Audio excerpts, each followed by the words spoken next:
y'all. Happy Thursday. I trust that everyone is having a beautiful morning.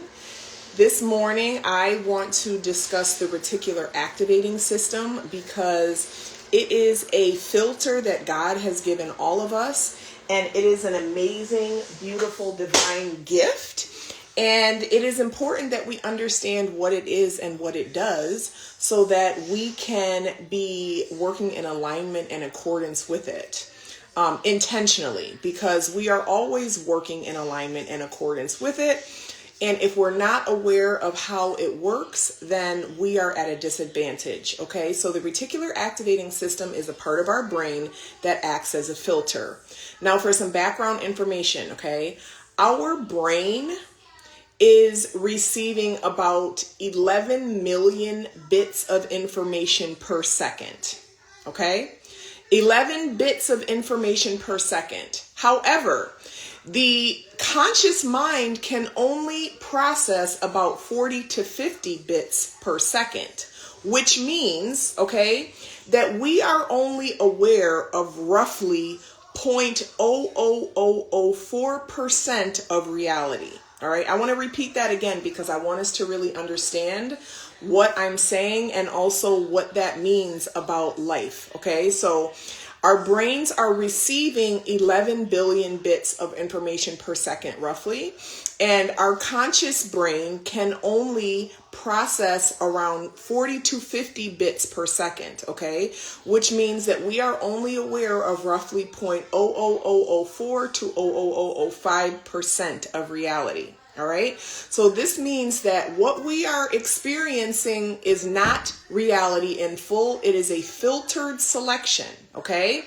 And the filtered selection comes from the reticular activating system. It comes from our experiences, who we are identifying as, what our emotional state is. Okay. So all of the possibilities that are available to us, we are only experiencing less than 1% of that. Okay. I want to give this context so that we can understand what our limitations are. Okay. And also to understand that our limitations are based on who it is that we perceive ourselves to be and what are our conscious expectations out of life. Okay. So our reticular activating system is prioritizing what is matching to our internal identity and what we have decided matters in life. Okay. So our decision about who we are and what we have decided is important in life, that is actually a command. And the moment that we turn and make a resolute decision about something, that is when our reticular activating system begins to organize our perception around it. Okay. And this is why it is so important to be mindful of your self-talk, to be mindful of what is true, to be mindful of what you are affirming to yourself on a daily basis. Because if you are just letting your mind run amok based on your experiences and based on the things you've been through, you will likely be telling yourself a very less par version of what it is that you would like to experience. Okay. And what I find with many of my clients is they get caught up on, well, this is what happened before, so this is what I'm expecting to happen again. Understand, less than 1% of reality that is available to us is able to be processed by us at any given moment. So the importance becomes on what am I going to decide is possible for me. Okay. And I want to talk about the power of a decision. Okay. When you decide something, what deciding means is that there are no other alternatives. There are no other options, right? When you get that tingle and you need to go use the restroom, you decide, hey, I'm going to go find a toilet and I'm going to relieve myself, right? You don't contemplate, oh, well, maybe I'll just pee on myself. Well, maybe I'll just go and pee in a cup. Well, maybe I'll just do this, right? No, you make a decision. And what a decision is it is removing all other possibility. Right? When we get up and go to work in the morning, right? We make a decision. Hey, this is something that's important to me. I need to show up for this. So I'm going to wake up at this time. I'm going to get ready and I'm going to be here by this time, right? That is a decision. And so I think where people get stuck is we think that we only have the power to decide things that we perceive to be in our control. And the reality is that we get to decide everything. We get to decide how life is treating us and cooperating with us. Good morning, Chastity. Happy Thursday. Okay? So a decision is not passive. A decision is a command. So when you say, I am whole, I am perfect, I am enough, it is not for you to then go back and say, well, maybe I'm not enough. Well, maybe I'm not worthy yet. Well, maybe I still need to prove. Okay? So I want us to really understand how much power we have because we are having a very limited view of reality because of our processing power. Okay?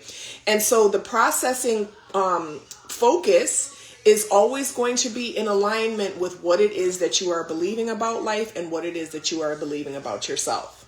Okay?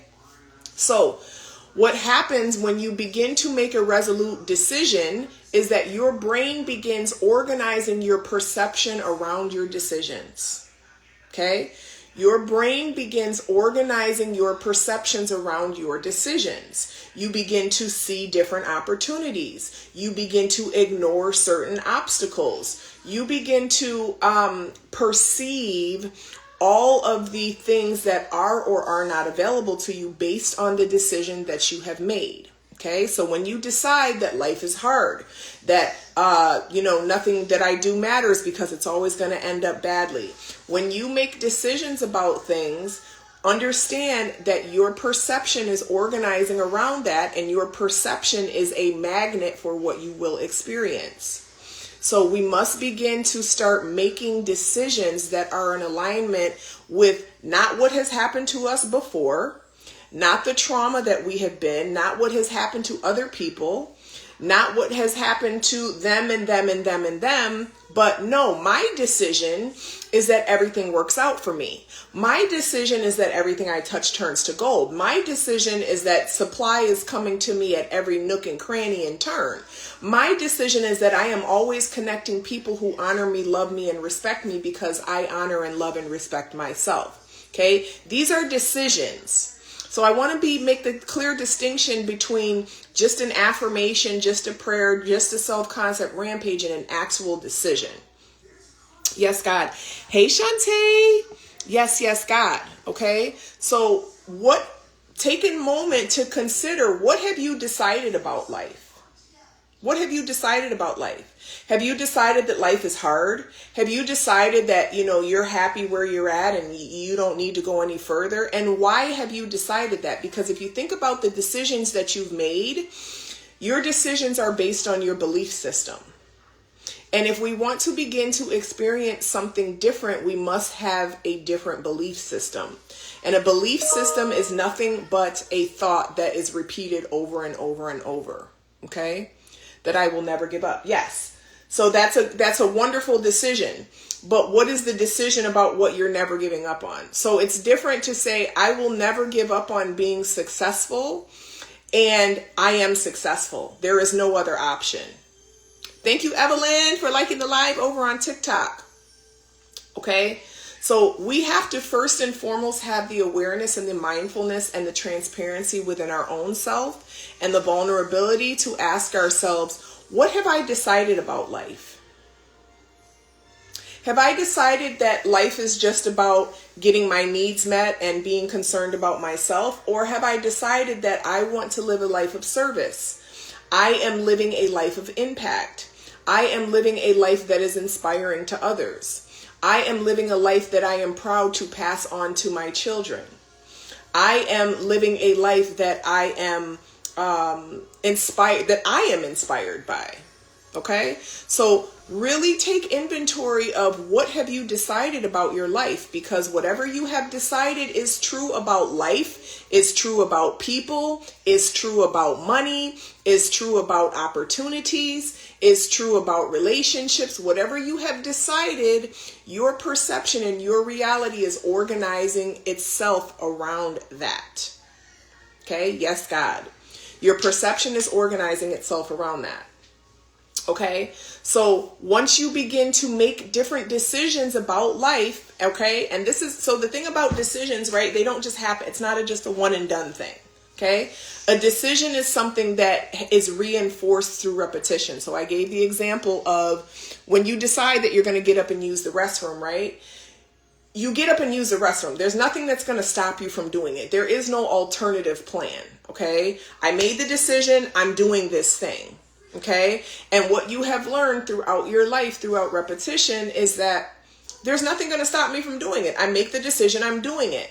We have the power to make that decision over anything in our lives. Okay. And just because you may not have access to the thing within 30 seconds, like you do the bathroom, doesn't mean that you don't have access to it. It just means that you need to continually stick and stand 10 toes down on that decision that you made. After taking inventory and realized I don't like my perception, what is the best way to move towards a new belief when it is hard to believe? It is repetition. It is removing. Okay, so the first thing to do when you recognize that you don't like your beliefs, so you realize that your beliefs are not serving you, is you take another inventory of all of the things in your life that are subtly reinforcing that belief for you. Whether it be the content that you're consuming, whether it be the conversations that you're having with people, that's a big one. Whether it be the TV shows that you're watching, the movies, the music, okay? You begin to take inventory of the things that are subtly reinforcing this belief and this decision for you. The next thing that you do is you begin to surround yourself with people who have made the decisions and have the beliefs that are more in alignment with what it is that you would like to experience. Of course, I'm going to plug the Quantum Prayer Circle because I do have a school community where this is exactly what we do. And my approach to this is just aligning with my God self, right? I am going to align with my God self, which is already whole, which is already perfect, which is already worthy, which is already enough. Because in that, I am being a co-creator with God. I am going to share what my visions and, my lofty goals are for life, but I'm also going to surrender those and say, or better, God, whatever it is that you have for my life, I am open to being of service in that way. Okay, because everyone has their own specific and unique path. We're all like fingerprints and snowflakes. No two of us are alike. Okay, so the first thing is to remove anything that is reinforcing the belief. And the second thing is to surround yourself with things and communities and messaging and content that are confirming the belief. I'm not sure why this is not going away. Okay, that's fine. And so that is what it is. And then once you do that, it is about consistency, just like anything. Anything that you want to see a result from, you become consistent in it. You don't deviate away from it. You don't allow your moods and your emotions and your, whatever you got going on that day to dictate how you're going to show up. When you make a decision that you're doing something, you do the thing. You show up, you be consistent, and you utilize the power of repetition. Because just like the limiting beliefs have been set in stone through repetition, the unlimiting beliefs also have to be set in stone through repetition. And see, this is where a lot of people give up because they don't see the immediate result. They make a decision and they don't see it within a week. They don't see it within 30 days. They don't see it within whatever kind of time frame that their mind, arbitrary time frame that their mind has come up with, and they say, oh, this is not working, I'm going to go back to the old. Now, it's also important to note, your old beliefs and your old identity is not going to let you go without a fight. Let me say that again. Your old belief system and your old identity is not going to let you go without a fight. You have to be willing to show up and fight for your new identity. You have to be willing to show up and not back down. You have to be willing to show up and be willing to shut your mouth, because the thing is that your mouth is going to try and talk you into why it's easier and it's better to go back to the old belief system. Well, then I won't be disappointed. Well, then this, at least if I'm going to choose a hard, I'd rather know my hard. Okay. Those are all victim statements. All right. And in the Yes God ecosystem, we don't do victimhood. We don't. We don't. We're way too powerful. We understand that we have God within us. And because we have God within us, we have access to every single thing because we are all with all that is. So because we are all with all that is and creation is finished and every single version and reality has already been completed, we understand that it is now our responsibility to cooperate with the God within us, okay? And focus our 0.0005% of ability to process what's going on around us. We set those things on what it is that we desire, okay? Faith the size of a mustard seed.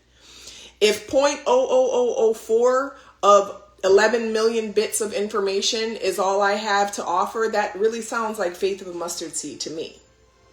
So if I know that that is my particular part in the cooperation, I'm going to make sure that my seed is filled with all of the things that I want to see grow in my life. Opportunities, abundance, service, impact, love, joy, happiness, compassion, kindness, resolutions, okay, supernatural, divine outcomes. Okay, I am going to set my sights on that and that only. We have to understand how powerful our focus and our attention is. We only have the capacity to perceive less than 1% of what our brain is processing. The brain, again, for anyone who got here late, the brain is receiving about 11 million bits of information per second. Do you understand the human supercomputer that God has placed in each and every one of us? Our conscious mind can only process between 40 to 50 bits per second. So that means that we are only aware of roughly 0.00004 to 0.00005% of reality. And so once we understand that, we understand how important that 0.00004 to 5% is to show up as. So I want to make sure that I am aware and perceiving opportunity, abundance, health, happiness, love, prosperity, peace, bliss. Okay. I'm not going to take the tiny less than 1% I have and focus on problems and focus on issues and focus on, all of the things that are going wrong. Thank you, Evelyn, for continually liking the live. I'm not going to take that tiny little bit that I have and choose to focus it on things not working out, on things going wrong, on being a victim. I'm not going to do that. I am going to consciously and intentionally decide through repetition, through discernment, through being mindful of my environment, through being mindful of what I am consuming through my 5 senses. I'm not going to be listening to a whole bunch of junk and reality content. I'm not going to be listening to other people's experience and their woes and their hardships and their traumas and their this and their that. Now, that is not to take away anyone's lived experience. What it is to do is to say, I understand how powerful what I am focusing and being aware of is. So I am going to choose to be aware of and focus on the things that are going to move me towards where I would like to be, not move me back towards where I have been or where other people have been. Okay? This is why people who unfortunately tend to work in like healthcare environments, they kind of become hypochondriacs sometimes. Why? Because they are constantly aware of all of the things that can go wrong, all of the diseases, all of the accidents, all of the things, right? So it's important to fix your attention. Understand that your attention is fertilizer. Understand that your attention is the seed and the fertilizer. So whatever it is that you are giving your focus and your awareness to, you are going to see it grow exponentially. Okay? So something that I do, I remove my attention from a thing, right? I don't ignore it, but I simply reshift what I'm focusing on. If I'm having a conflict with someone and they want to go back and forth with me, I just completely withdraw myself from the whole thing. I say what my position is and then I remove myself. Because why would I continue to go back and forth with someone else? I made a decision. This is my position, the fucking end. I'm not going back and forth. I've made a decision. I'm a divine baddie. So I'm doing the things divine baddies do. I'm not going back and forth with myself. oh, well, you could just do this. Well, why don't you go get some of that? Well, why don't you go get some brisket? Why don't you go to... Now, my mind do be trying to tell me that. But I have made the decision already, right? So once you have made the decision, it becomes very clear what your next steps are. Okay? And it becomes very clear that you need to stand 10 toes down on that decision when the old identity wants to come through and convince you to do things that it would do. Okay? So when we're having conflict with people, when we are not seeing eye to eye, we don't go back and forth with the person. The most powerful thing that we can do is we can use that awareness, go into our imagination. Okay? Go into your imagination and imagine the situation working out as you would like it to, or imagine that the situation never happened in the first place. Instead of focusing on the conflict, instead of focusing on the problem, you utilize your imagination, because the thing is, we're utilizing imagination regardless. Okay? Even if it's about something that's real and happening right now, your imagination is still involved. You're imagining what they're thinking and what they're saying and how they're feeling. You're imagining what's going to happen. You're imagining what the result is going to be. You're imagining all these things. So you take that imagination that you're currently using to go down the spiral and say, you know what? This is already resolved, God. Thank you for everything working out, God. Thank you for this being divine order being established in our mind, body, and affairs in ways that we're not even aware of yet, God. Thank you for allowing this to be perfect, whole, and complete, God. Thank you for everyone walking away with exactly what they needed from this situation to evolve and grow and to become a better capacity to be a vessel for your love and your light on this earth, God. Okay, this is how we transmute. This is how we alchemize in the moment, real time, practically. Okay, another way that we do this is we make sure that when we wake up first thing in the morning, we are filling our consciousness with what it is, with first of all, gratitude. Okay, so in the quantum prayer circle, every single morning we wake up to a quantum prayer. Dear God, thank you for being present even in versions of myself that I was not happy with. Thank you for always having grace for me. Thank you for loving me. Thank you for never changing your perspective of me, even when I perceive myself not to be enough.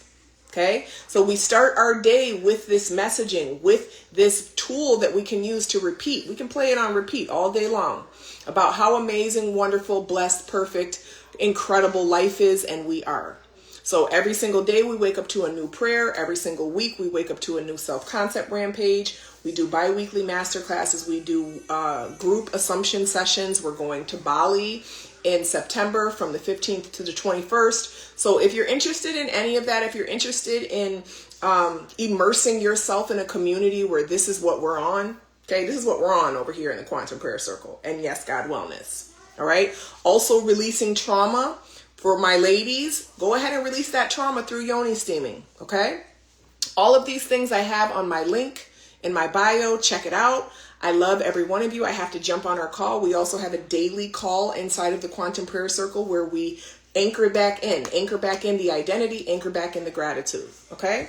So thank you all for spending some moments with me today. I trust that you're going to have an amazing, beautiful, wonderful, fantastic, astounding rest of your day full of prosperity, miracles, and abundance. Okay.